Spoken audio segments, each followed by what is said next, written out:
All right, so good day again, everyone. So this time I'll be discussing a different set of problems revolving around normal strain. So we have investigation problems, design problems, as well as different types of figures such as normally axial loads and some coplanar force system. So for our first problem here, we'll be dealing a normally actually loaded bar. So applied by different external loads, as well as the specifications of the steel propeller shaft. So in this problem, we are also given by the modulus of elasticity of the steel, which is equal to 29 million psi. So for normal strength problems, the procedure still the same. So we have to figure out first what is the unknown. We have to set up the free body diagram, set up our equations, and lastly, compute for the unknown. So for this problem, we have to determine the total change in the length of the shaft caused by these loads. So our objective is to determine the total deformation of the shaft.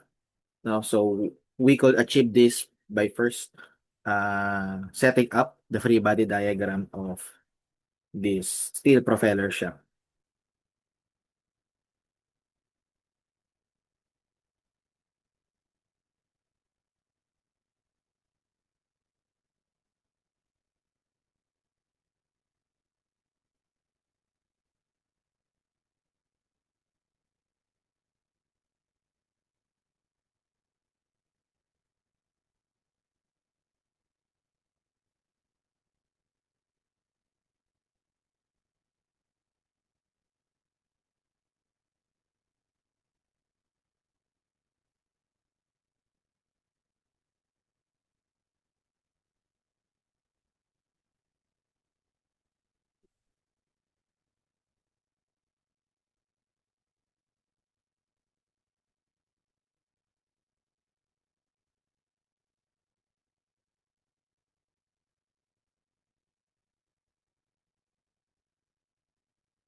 So from the figure below, I have already set up the free body diagram for us to determine the axial force or to establish the axial force diagram of the figure.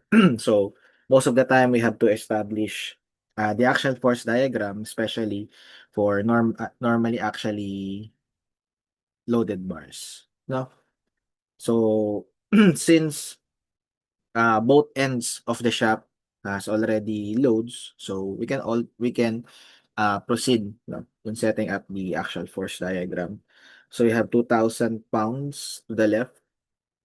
So this means we have a negative sign convention here, and then this will proceed from A to B.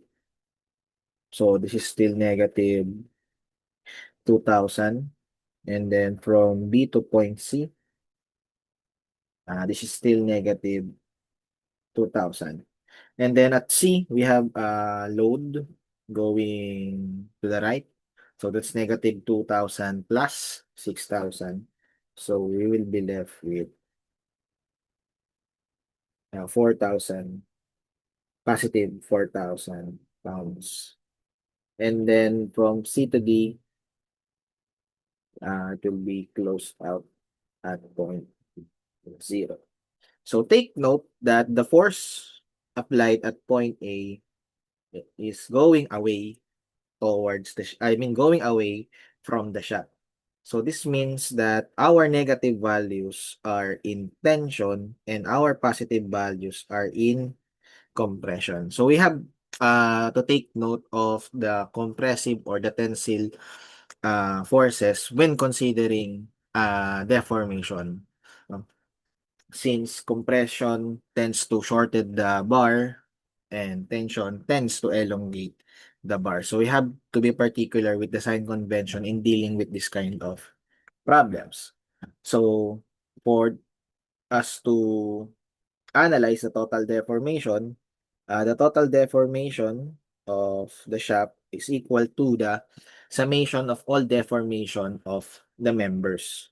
So we have the deformation of AB plus the deformation of BC plus the deformation of CD.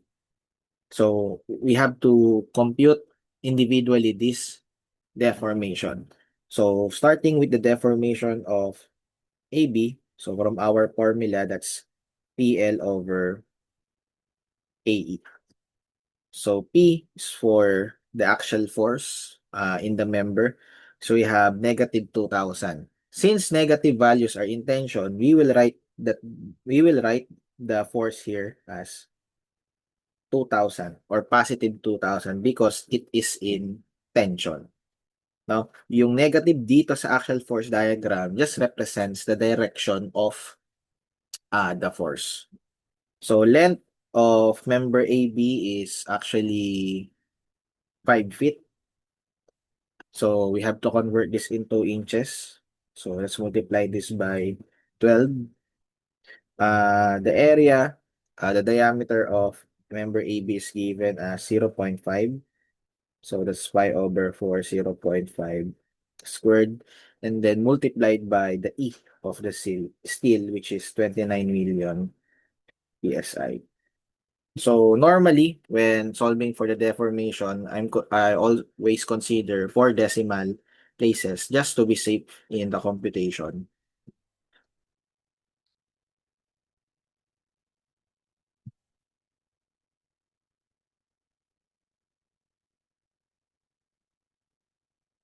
So we have 0.0211.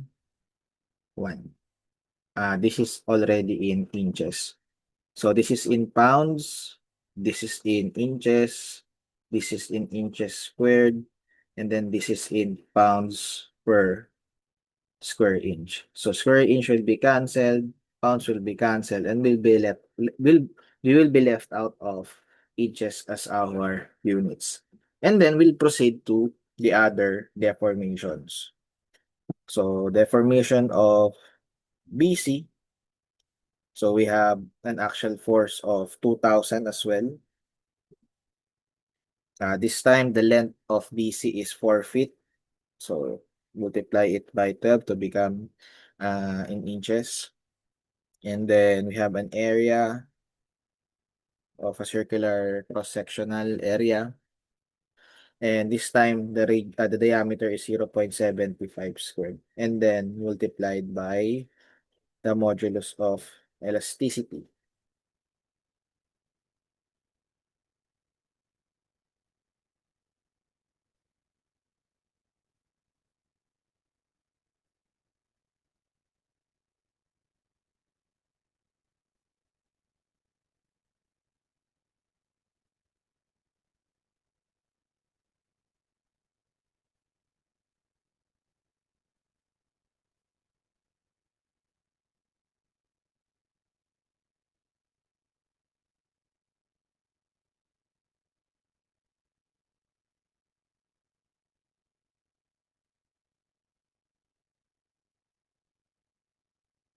Or we have 0.07 for 9 inches. And then lastly, we have the deformation of CD, which has an axial load of 4,000. So take note, 2000 at BC is still in tension. However, in CD, the force will be in compression. So we have to consider this as negative 4,000. So please do take note of that. So we have 4 feet in length over 5 over 4. The diameter for CD is still 0.75 and then multiplied by the modulus of elasticity.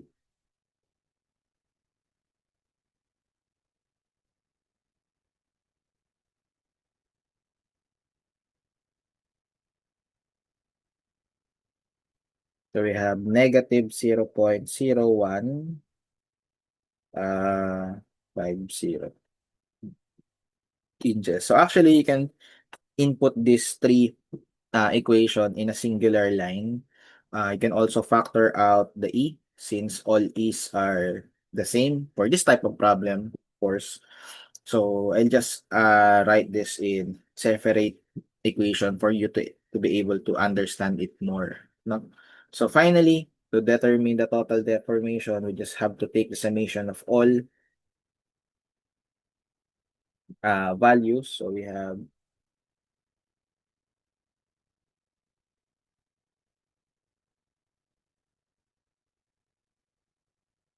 0.081 inches.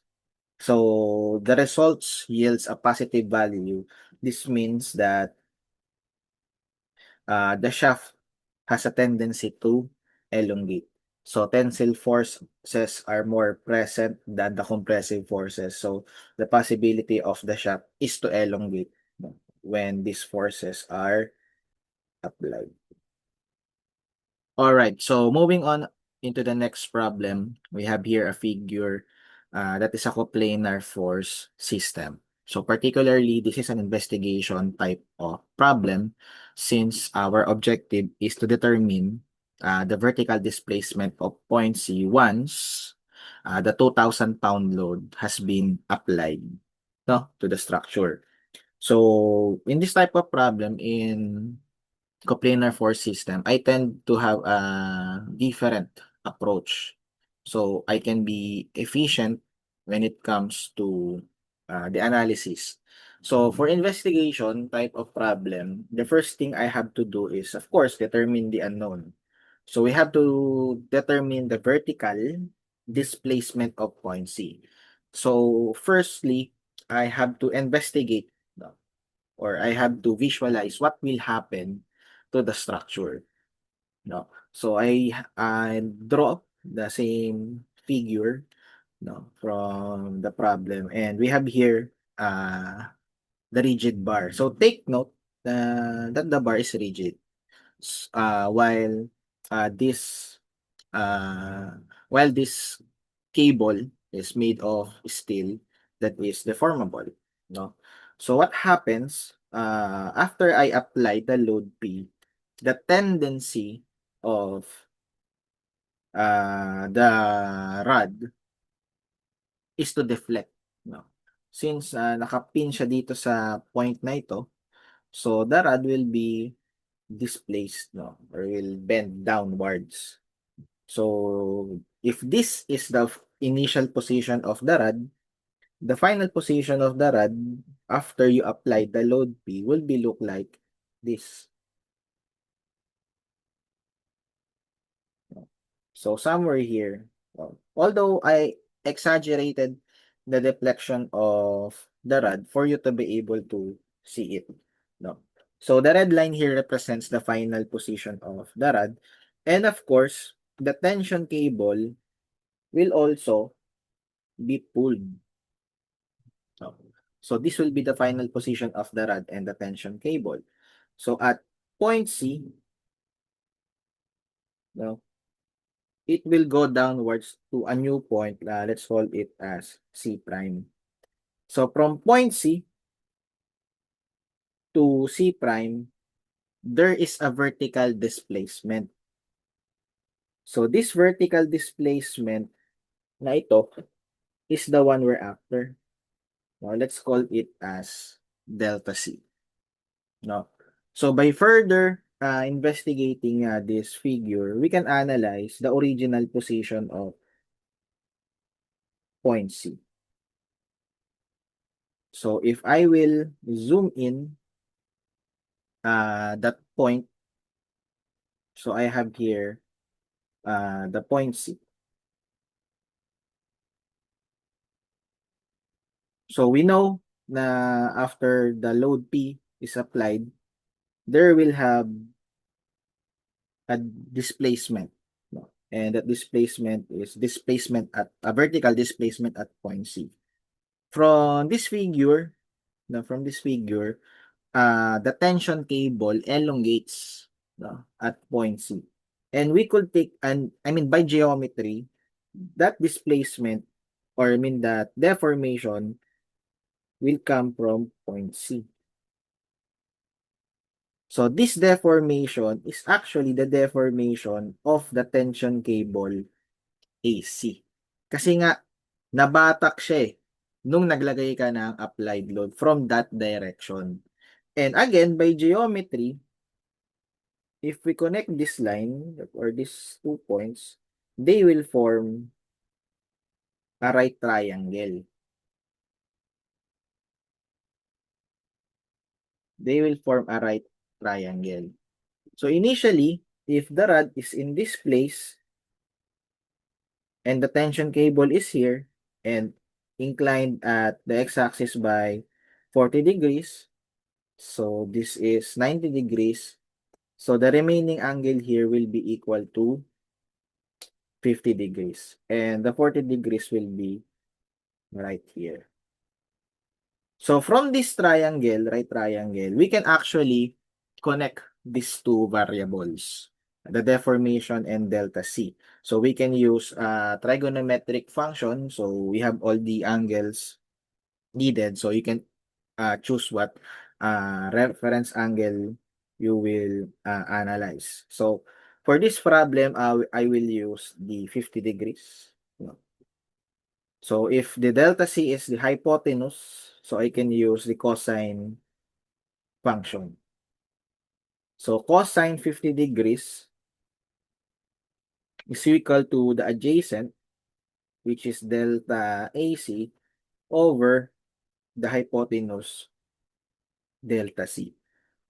So from the figure, we visualize what will happen to the structure and form a geometry of equations.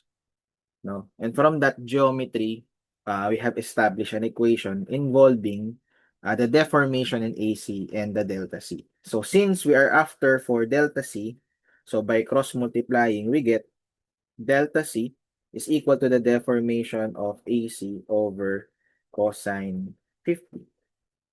And further expounding this equation, we have delta C is equal to the PL over AE of AC over cosine 50. So take note, the length can be solved.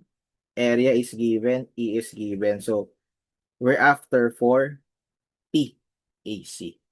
So with this, I can establish the free body diagram of the structure and compute for the necessary loads that I can use. But before that, let's determine the length of AC first by going back to the original structure here.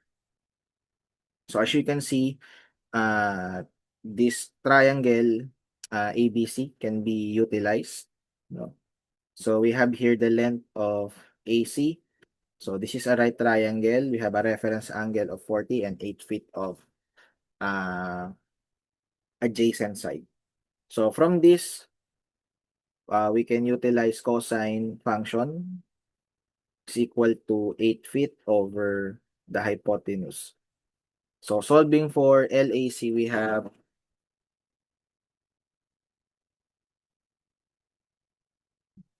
10.44 feet. So okay na tayo sa length area is also given, and E is given. So, with this approach, I can determine which load, no, I have to compute.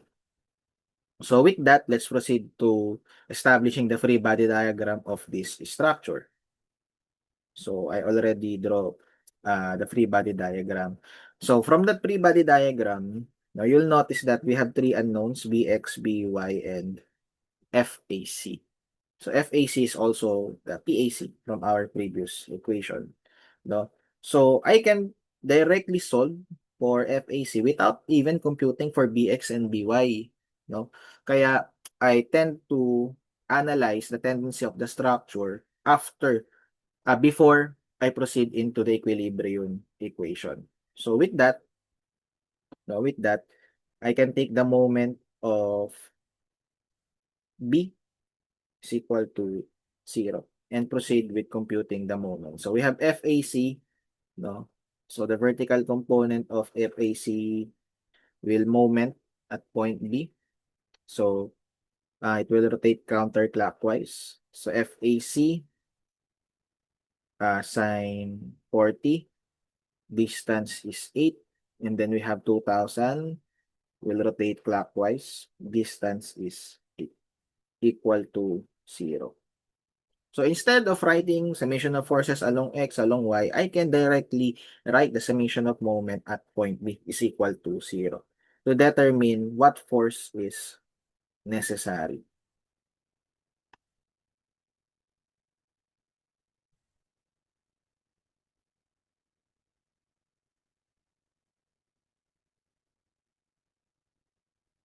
So FAC is equal to 3,111.45 pounds. Okay. So with that, I'll return to my equation and finally finish this. So FAC is equal to 3,111.45 pounds. The length is 10 point, let me double check it, 10.44 feet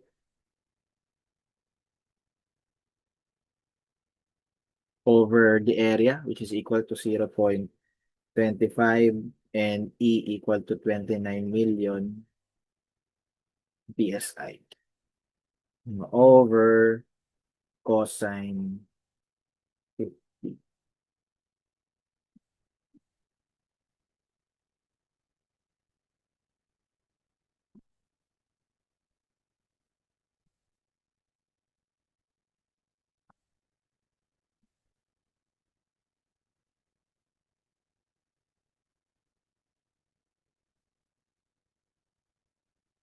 So we have the displacement equal to 6.970 times 10 raised to negative 3 inches. So this value is actually very invisible, or almost invisible to the naked eye. No? Yan. So, in summary, for this type of problems, no, for this type of problems, especially when considering an inclined deformation, you have to consider this kind of geometry. So, most of the problem, you can use this methodology. No. So, but as you can see, once you have established this geometry, the computation is much straightforward, no? So, hindi naman siya gano'n kakomplikado, and yun nga, mas made-determine mo kasi which load yung kailangan mong i-compute from the free body diagram of the structure. Okay, so into the next problem. So I have here another coplanar force systems of a figure. So another type of investigation, since we have to determine again the vertical displacement of point C caused by the load P. So there will be a variation in this type of problem. You'll see it in a while. So the bar AB is rigid and is supported by aluminum and steel rods. No? So take note that the rigid bar AB is horizontal. purely horizontal before the load P is applied. So once again, I have to analyze or visualize the tendency, no, of the structure once the load P is applied. So going back, I mean, moving on pala. No? Yan, moving on. This is the original position of the structure. So once the load P is applied, no, once the load P is applied, the tendency of the bar is to move downwards.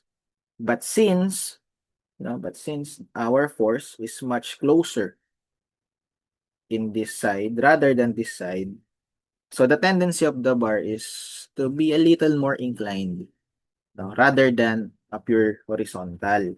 So, uh, what material? For the aluminum, no, so the tendency is that it will be stretched out. Do take note that AB is rigid, no? Oops. No. Do take note that bar AB is rigid. So the tendency of aluminum is somehow uh, elongates, no?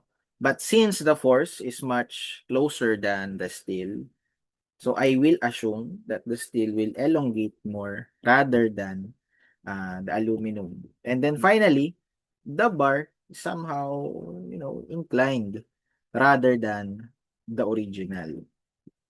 Okay.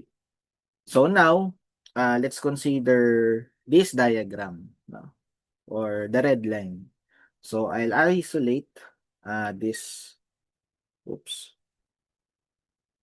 So I'll isolate this deformation diagram. No? So we call this as deformation diagram, no, class.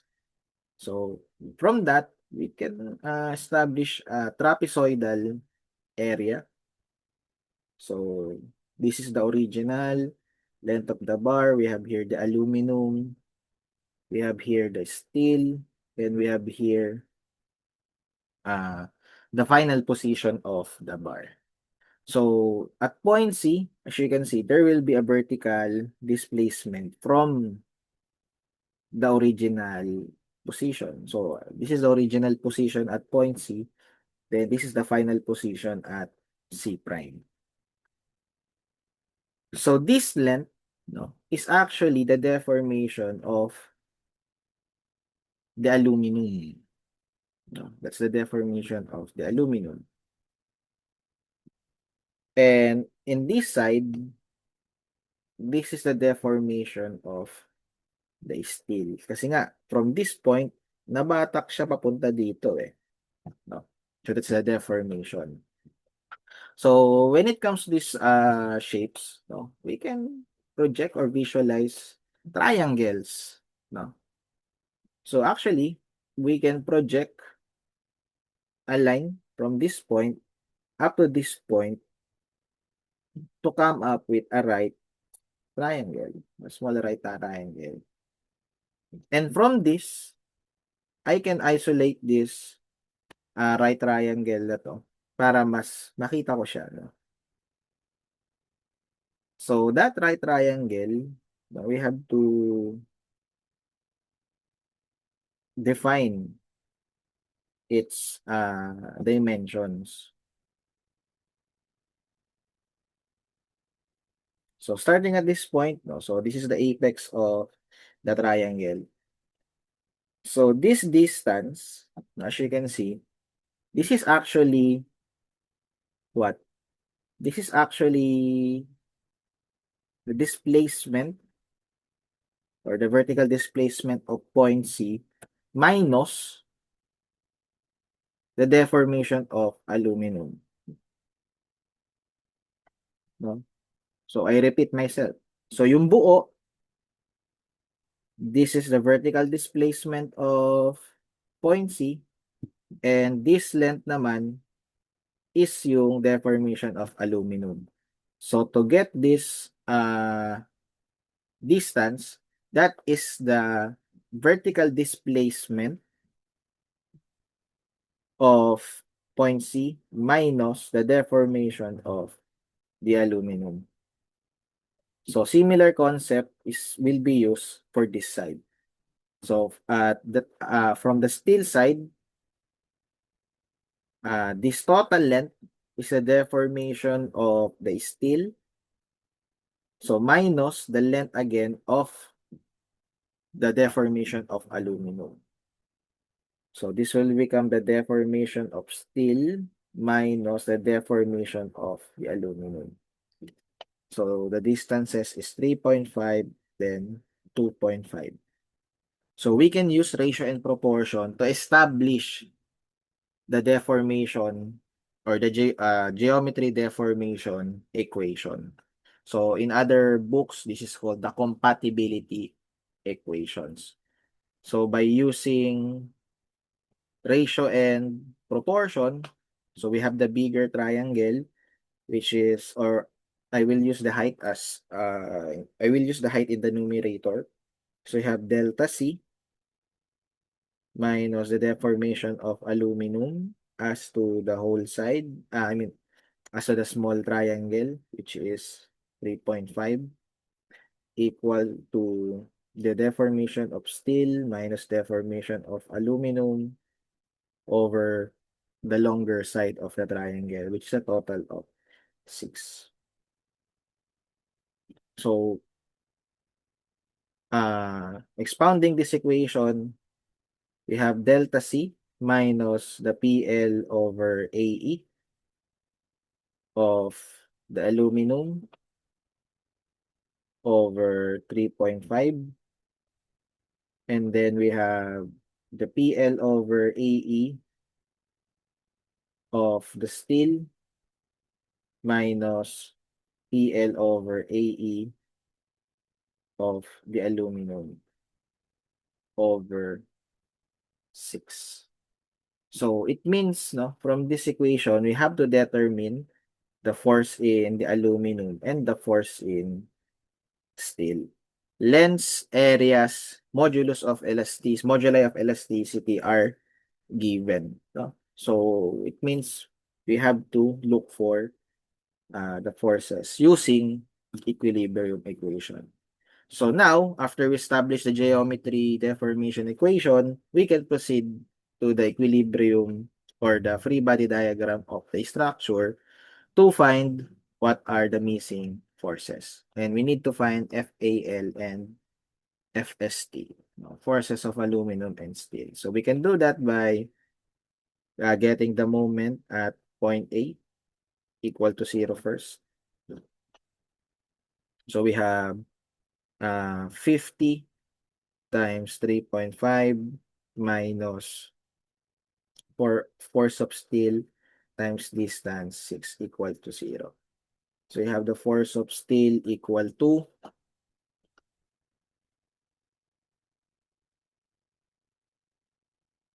29.17 kilonewtons. And then we can use summation of forces along y is equal to 0 to determine the force in the aluminum. So we have positive FAL minus 50 plus 29.17 equal to 0. So we have the aluminum equal to 20.83 kilonewtons. So finally, no, we can use our previous equation to finally determine the vertical displacement at point C.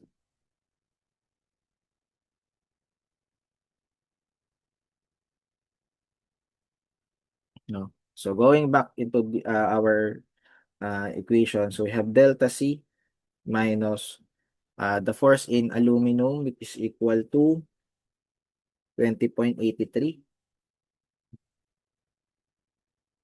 So let's multiply it by, actually, it will be better if we solve for the deformation of each material first.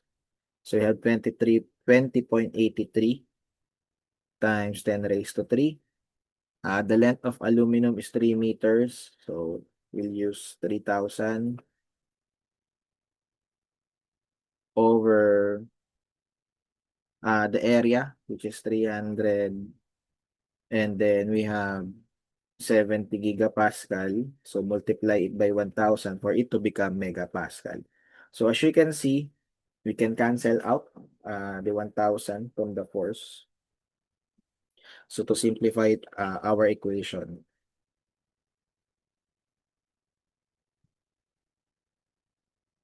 So the deformation is 2.9757 millimeters. And then for the steel, we have the force of steel equal to 29.17. The length of the steel is 4 meters or 4,000 millimeters over the area, which is 500 millimeters squared, and modulus of elasticity. So for the steel, we have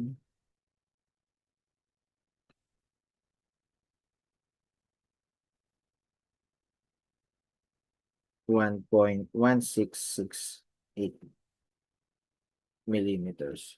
So it will be much easier for us to substitute these values into our equation. So we have delta C minus aluminum 2.9757 over 3.5 equals the steel 1.1668. So take note, no, take note pala dito. The deformation of steel is less than the value of the deformation in the aluminum. So it means that the other side is much longer than in the other.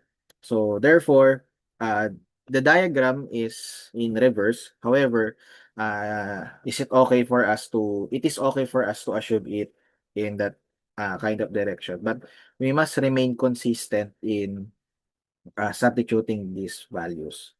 So, and then we have the aluminum, which is 2.9757 over 6. So solving for delta C, we have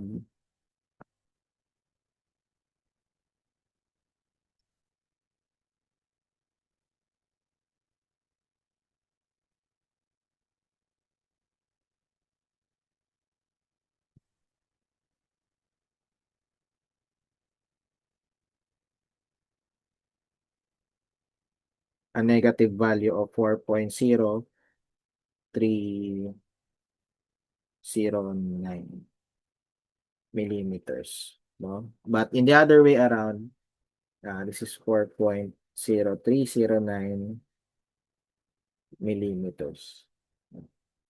So there you have it. So based on the previous problem, the deformation was made up of right triangles. No? So this is similar in this. In the previous problem, the tension cable is declined or inclined. So it is harder in that way.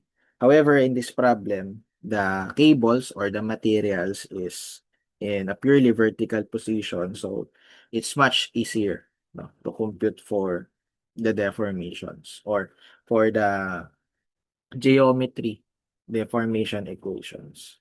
No? So there you have it. Okay, so for our last problem, we have another coplanar force system, but this time, the problem is revolving around design problem. So we have to determine the largest P that can be applied. So the maximum value for P. If the conditions are the following. So, dapat daw yung steel rod must be limited to 35 KSI. So, we have one. And the vertical movement of NC must not exceed 0.12 inches. So, meron din tayong binabantayan na vertical displacement. So, neglect the weight of the members. So, again, in the design, the approach is the same for design. So the criteria for our design is that the stress in the steel must be limited to 35 KSI, and the vertical displacement of point C must be limited to 0.12 inches. No. So therefore, we have to check these parameters in each of their own equation. So we can still follow our approach in investigation by going straight to the tendency of the structure once the load is applied. So here's the original position of the structure. So once the load P is applied, the tendency of the structure is to decline at some point in the figure. So as you can see, the steel bar will be stretched and a deformation will occur, and the vertical displacement of point C will be here. So this will become the deformation of the steel, and this will be the deformation, the vertical displacement of point C. So based on the criteria, this must be limited to 0.12. And again, from this geometry, we can see two similar triangles. No? So let's isolate these triangles.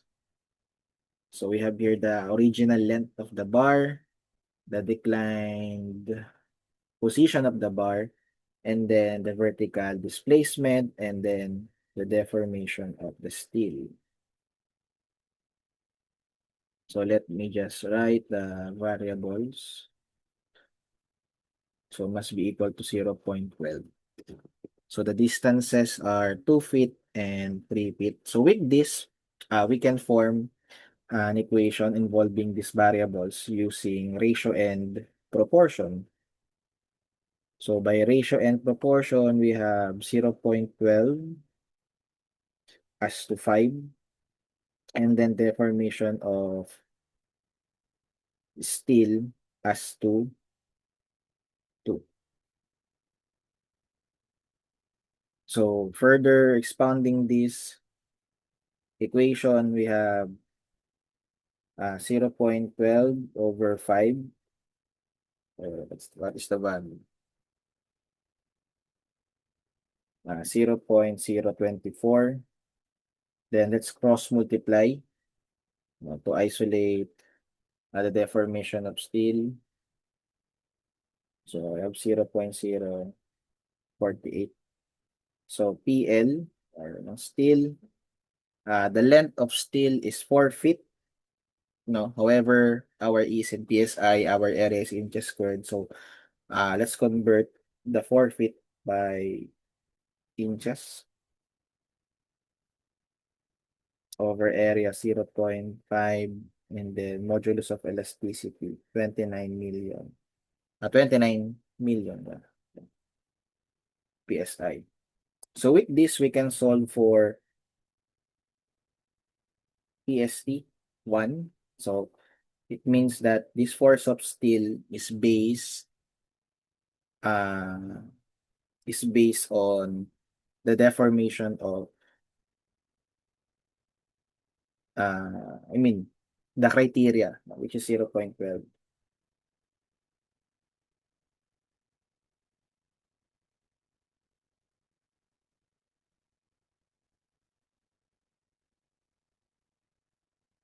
So we have 14,500 pounds for the steel. So this is first variable of the steel. So let's skip this first. Okay. So afterwards, we can proceed with the free body diagram of the original structure. So we have computed for the value of the force in the steel. So this value of steel, or force of the steel, can be checked. No. So if our limitation is 35 psi, And if we compute for the stress of the steel by this load, we have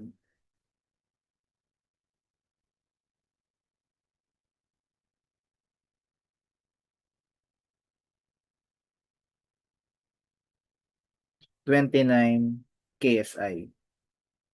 So this is less than the allowable of 35 KSI.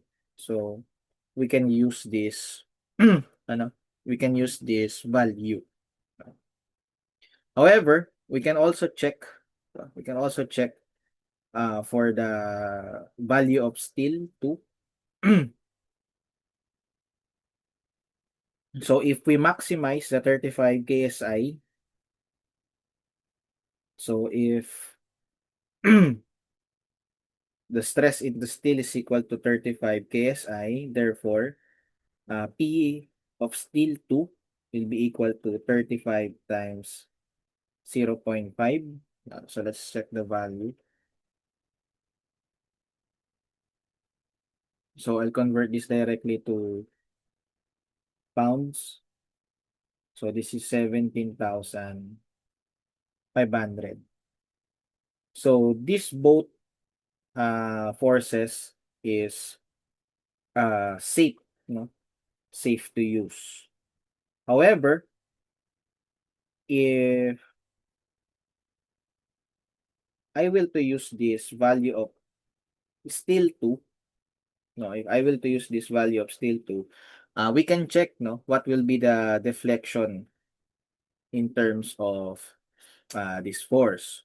So if this will be unknown, no, so from our equation, so delta C over 5 is equal to the deformation of steel over 2. So if I were to check the deformation using PS2, now using PS2, the delta C will be equal to what? So we have 17,500 multiplied by the length, 4 times 12 over the area 0.5 times 29 million PSI over, this is over 5, then this is over 2. So let's check, no? Let's check for the deflection if we will use the force of steel 2 na minaximize na nakuha natin nung minaximize natin yung stress ng steel.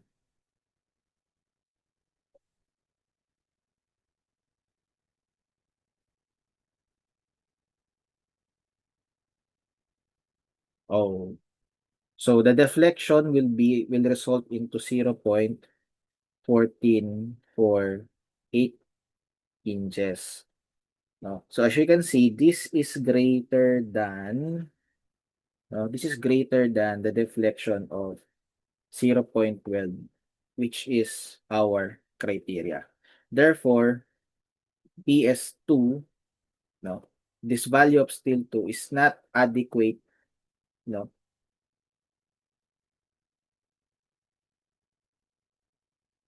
it's not adequate for delta C. But this is adequate when it comes to the steel. So therefore, our safe value of steel, no, is 14,500. Since this is adequate in terms of stress and deflection.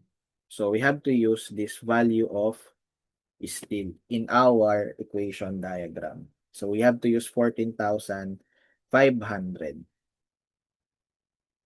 So if we take the moment at point A is equal to 0, so we will use 14,500 pounds.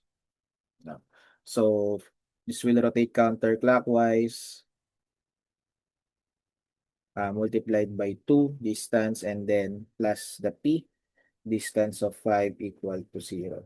So therefore, our safe value of P is equal to